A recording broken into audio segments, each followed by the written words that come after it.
The Lifeguards of Southern California protect over 400 miles of coastline. And nothing impacts their day like the weather. As lifeguards, a lot of us are amateur meteorologists. Good weather brings a lot of excitement, a lot of action. On these beaches, lifeguards are the first responders. I have a 911 call of a distressed swimmer. I like those exciting days where you don't really know what's going to happen. Dispatch, a person injured on a vessel. They are there to save you. They are there to lifeguard.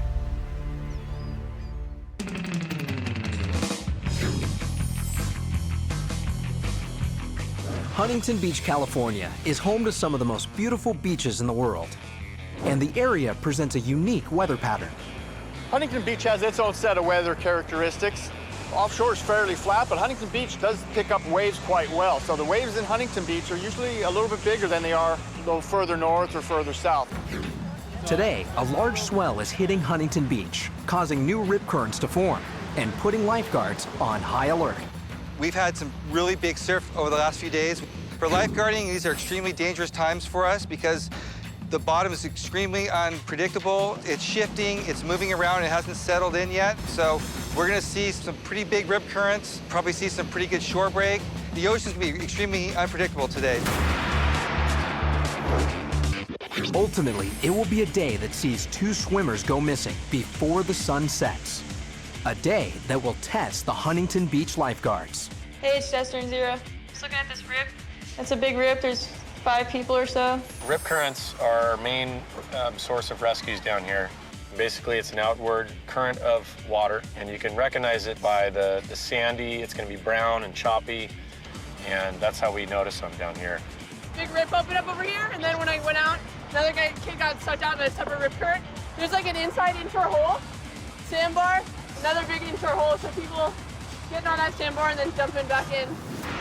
Lifeguards can often spot a swimmer in trouble, even when the swimmer doesn't know it. Lifeguard Rodolfo Nieto notices a boogie boarder caught in a rip current. Guy's really far out, and it looked like he was waving to the lifeguard here at Tower 3. It looks like he's on his bodyboard stuck in a rip current. The boat's on scene, so the boat might try to get the guy on board unless Nieto can get there in time. Lifeguard Nieto reaches the victim and realizes he's boogie boarding without fins, which is dangerous when strong rip currents are present. To compound the situation, the victim is also resisting the rescue, but he has no idea of the peril he's in. Lifeguard Nieto finally convinces the man to take his help before he is sucked out to sea. I was just trying to sit on my board, trying to get a good wave. But I guess the lifeguards, they said there was problems. So, he went out there, he wanted to bring me in. So we're all good. Thank you, appreciate it, man. Strong swimmer right there. Whenever guards leave their towers in Huntington, they are backed up by both a truck and a boat. When the guards go out, it obviously creates an opening. And so we developed the perimeter defense. And what it initially does is it makes sure that when a guard goes out and he has created a hole in that defense, we back it up and we cover it, and also the boats. These 2 bodyboarders are at the head of a rip. They have no fins, they're sort of struggling, they're so far out. The boat's gonna go ahead and pick them up. Our boat operator's gonna drive to an area where there's no rip current and drop them off really close to shore. Once they're on board, too, he also gives them a chance to catch their breath. We can advise them, hey, you guys are in a bad rip current, you guys don't have any fins, this is what you need to do. The deckhand's telling them right now, okay, go ahead and get ready to go. Deckhand has them stand up, jump off, there goes the first victim, and there goes the second victim. And they should be able to get in really easy here. To save the trip for our tower guard having to go to the full outside break, making about a 10-minute rescue and coming in. The large swell and high surf that hit the shores of Huntington Beach have made it a long day for lifeguards. But the day is far from over. 911, do you have an emergency? Yeah, we're over here in front of the water tower, the giant water tower, and we lost somebody in the water. What tower number are you by? The tower number is 26. The lifeguards are on the way out there right now. 7 miles due north of Huntington at Surfside Beach, a 911 call has come in regarding a 24-year-old missing swimmer. This report is extremely alarming because the lifeguards at Surfside have been off duty for over an hour. making Huntington one of the closest beaches with guards still on duty. We got a call. It's a Code X call. It's a witness submersion. Somebody's gone down underwater, and we're going to go help in another department try to find this person. We in Huntington City Beach, we get those calls regularly to assist other lifeguard agencies for resources that we might have available to them. For a call of this nature, lifeguards are responding from all beaches in the area, including Marine units from Long Beach, and a search helicopter from Huntington City Police. A quick response is imperative. With a missing swimmer in these water conditions, every passing second could be the difference between life and death. As lifeguard Darren Ham and several other units from Huntington Beach race to the missing swimmer at Surfside, lifeguard Terry Slutsky and the remaining guards of Huntington Beach receive a similar call on their home turf. It's the Huntington Beach police helicopter, and HP1 has just spotted a surfboard in the head of a rip, and they're just asking if anybody's missing. What HB1 has spotted is actually a kiteboard. Because of the wind conditions, Huntington Beach is one of the top destinations for advanced kiteboarders. The sighting of a kiteboard without a rider is always cause for alarm, and this board is at the end of a fierce rip current. Have you seen anybody out on the head of that rip? Where that I didn't see anybody. This rip is a rather large rip. It's maybe out 100, 200 yards. So, you know, we're thinking, okay, if this board's out by itself and the owner's nowhere to be seen, then we potentially could have somebody missing. Meanwhile, back up the coast at Surfside, lifeguards have gathered more information on the missing swimmer. He's a 24-year-old male who was swimming with 3 friends. When lifeguards went off duty at 6 p.m., the 4 swimmers were advised to get out of the water, but they decided to continue swimming. At 7:15, the 3 friends lost contact with the victim and called 911. Seal Beach Chief Joe Bailey is on scene coordinating rescue efforts from the shore. We got a call for a missing swimmer. You know, when lifeguards get that call, we're never quite sure what it is. It's a confirmed missing swimmer because the swimmer had friends that were here. They were in the ocean and they came in and the other swimmer didn't.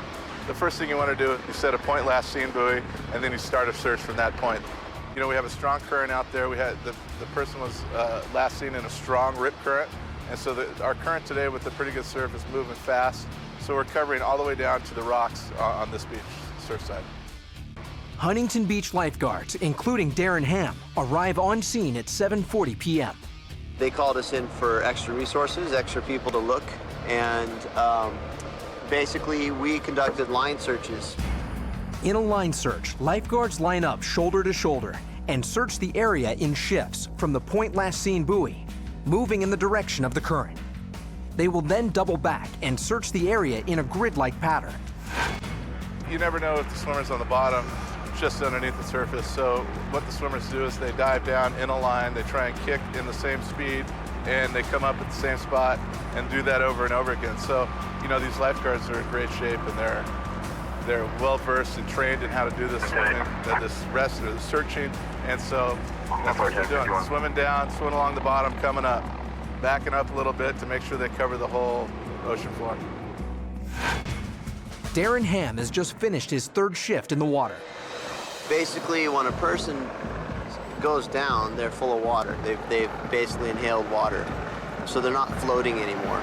So what we're doing is we're on the bottom, basically, and since visibility is limited, we're kind of feeling.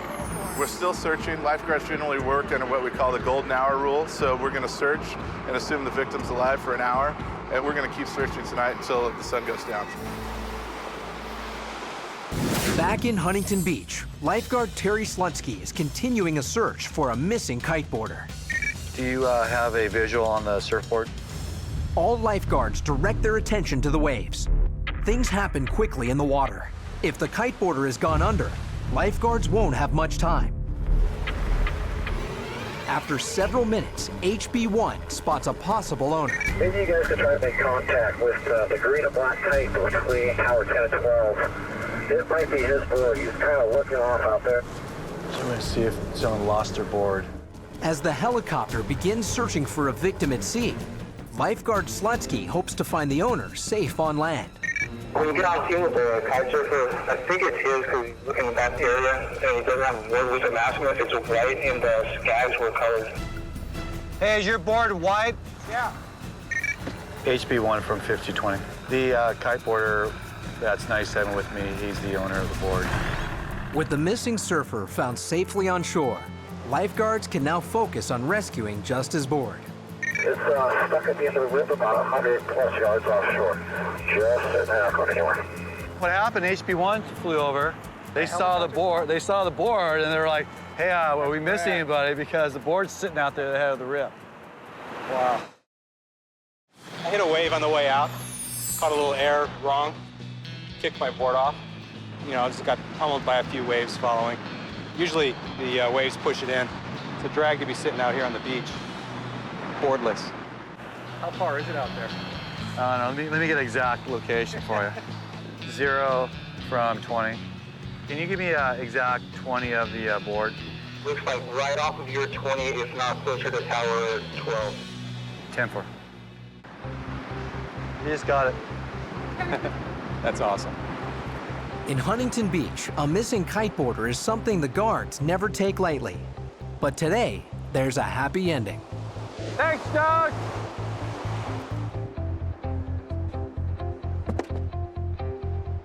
I could imagine if you had to swim out there and try to find it, because we had a hard time. Yeah, you can't see it very well. Yeah, it's really difficult. Even from 0, they had a hard time. One happy taxpayer. Thank you very much. Yeah, don't worry. I appreciate it. My pleasure. What was your name? Terry. Terry. See you around the beach, huh? Yeah. Thanks, Terry. All right.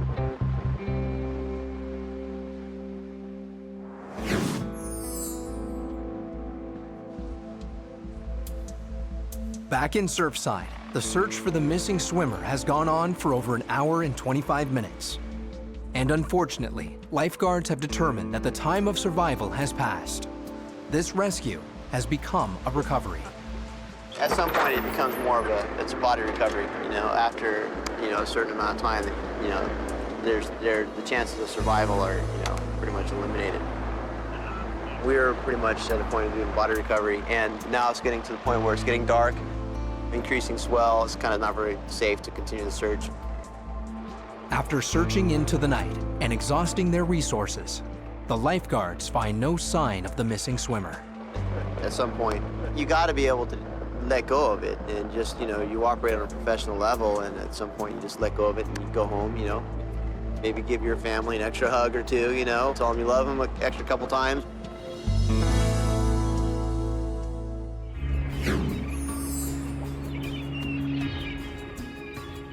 More than 2 weeks later, the 24-year-old's body is recovered.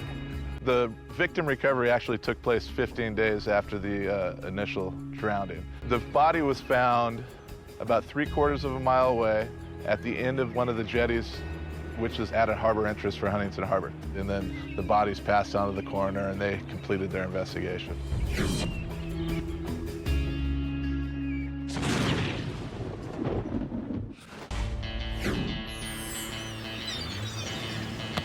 In Del Mar, California, the summer's warm weather is keeping droves of beachgoers on the sand and in the surf. And nobody has their eyes on the beach quite like Del Mar Lifeguard Chief Pat Verne. My job here in Del Mar is all-weather conducive. So if the sun's out, the water's warm, the place is packed. It's wall-to-wall people, and obviously that brings in more action, more things to worry about, more things to react to. Station 3, 3D1, south border, code 4 surface, 1 swimmer. 10-4. I've been here in Del Mar for 30 years, started as a student lifeguard and then kind of worked my way up the ranks. I was actually in high school here playing water polo, and the lifeguard captain at the time came to our water polo games and would try to recruit us for a summer job. And the idea of working on the beach certainly appealed to me, and it's been great ever since. Even with long summer days and big beach crowds, Pat and his lifeguards know that when the summer's over and water conditions change for the worse, they'll need to be prepared to use more advanced tools for their rescues. Helicopters. The lifeguards, fire department, and Coast Guard all use helicopters to aid in water rescues. In this dramatic footage, a Coast Guard paramedic is lowered into dangerous surf to help 2 victims whose boat had capsized in a winter storm. During the winter time, when we have very large surf, it's going to take us a little while to get the lifeguard to a potential victim, whether it be by boat or swimming out. We use the helicopters to deploy the lifeguard to the victim to at least get to a situation where we can stabilize the victim until further help arrives. Today, the Del Mar Lifeguards will be flying high in conjunction with the San Diego Sheriff's Department. The ship is going to be turning, so be aware of that. Do not walk anywhere past this part of the aircraft right here, okay? You got the tail rotor back there. That's definitely at, chest to head height. That will kill you if you get hit by it. And then you got the exhaust coming out of the stack right here. It's very hot. It'll give you like a 3rd-degree burn. Now, for whoever is on the pilot side of the aircraft, be aware that there's a collective right here, all right? This collective is what makes the aircraft go up and down. Do not put your hand on this collective, all right? We'll lift off, we'll fly you out past the surf zone. All you gotta do is you just gotta step off together. Just step right off the skid and then do your thing that you do as lifeguards when you hit the water. I mean, we want to be in a position when we actually need to do a rescue using the helicopter that we've been trained. We don't have to sit around, go through briefings. The helicopter lands, the lifeguards get onto the side of the skids, and then they take off.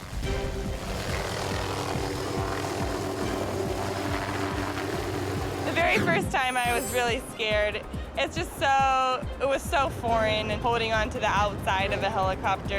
You're not strapped in at all, but once you did it once, you just want to keep doing it.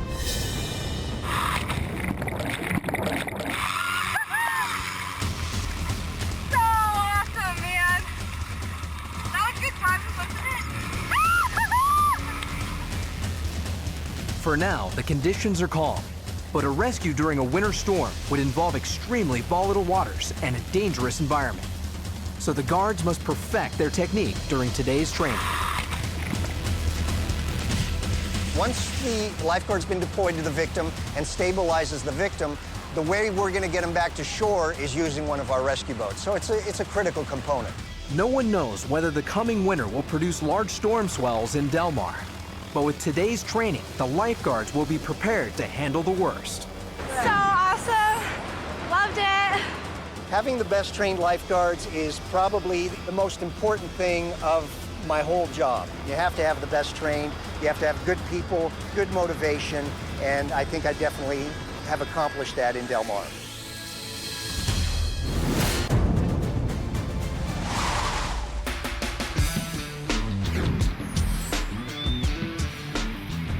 San Diego's Ocean Beach is one of the most popular spots to cool off when the weather's warm, and today is no exception. Here in Ocean Beach, it's mid-70s. The air is clear, the sun is shining, it's a beautiful day, and it's hotter on the inland, so we're expecting good crowds and a fun day. With weather like this, thousands of cars are expected to make the journey to the beach, which makes beachfront parking a hot commodity. Lifeguard dispatch, receiving a 911 call, Ocean Beach. Sounds like it's a vehicle versus a woman. Copy that. We received a 911 call of an unknown medical aid. The woman's claiming she was hit by a vehicle trying to take a parking space. She's sitting on top of her cooler. Sergeant Harris and lifeguard Lonnie Stevens arrive expecting the worst. You're still sitting in the same place? I am? You're still sitting in the same damn place? Have another drink. My name's James. I haven't had one drink. What do you want in the Department of Motor Vehicle? Basically, it wasn't a medical aid. It was a dispute between a parking spot over a parking spot. Do you have any medical condition? I've asked about that. Okay, ma'am. You need paramedics. I'd like to keep you on the beach. Is there anything that we need to do for you medically? Okay. All right. She basically stated that she was saving a parking spot, and a gentleman in a car tried to come in, and according to her story, was to take the spot from her, and then he kept pushing forward until she either fell or was run over by the car. This particular individual had a cooler full of, personal items, and she refused to move them, so I ran the over and parked my car in the parking spot. She claimed injury, so I called 911 in case she was injured. I'm just like, yeah, you're just laying there trying to look injured so that I look bad. Let's call a spade a spade. Then her husband showed up. How did all this stuff get like that? Kicked it out from under the That's car, what I'm saying. literally. What person would do this? He kicked it out from under us. We're not going to get into it right now, guys. The 911 call has triggered a response from paramedics and police. You call 911, everybody just comes? Ran me over. I was sitting right here. In this case, it wasn't a medical aid. We ascertained that fairly early, so we were able to separate the individuals. Write down her name. Some witness information. When police arrived, they delved down more into who's at fault and what needs to happen to resolve the situation. In the end, both parties were in the wrong. In San Diego, it's illegal to hold a public parking spot while someone else is waiting. It's also illegal to run over someone's personal property. If this had been a football game, the referees would have called offsetting penalties and replayed the down. Both parties were warned and advised to have a good day at the beach. Have a good day.